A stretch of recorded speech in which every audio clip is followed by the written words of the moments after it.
potong rambut mereka. Siapa hidup zaman 90-an masa tu? Saya masa tu form 3 ke form 2. Datuk Awi dengan Datuk Amy Search, mereka secara volunteer menyahut cabaran Menteri Penerangan ketika itu untuk potong lelaki yang berambut panjang. Siapa ingat? Ingat tak? Yang sedih-sedih, yang bangga-bangga, kan? Ingat kan?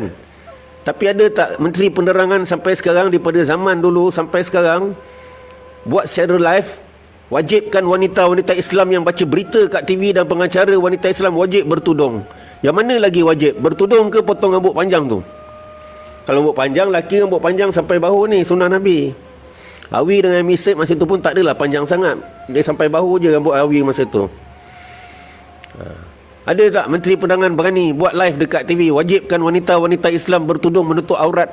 Sampai sekarang pemberita kat TV pun kadang tak tutup aurat.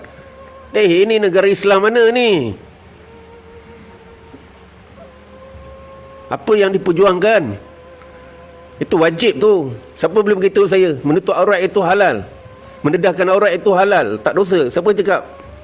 Boleh? Siapa boleh jamin? Dalam Quran Allah kata menutup aurat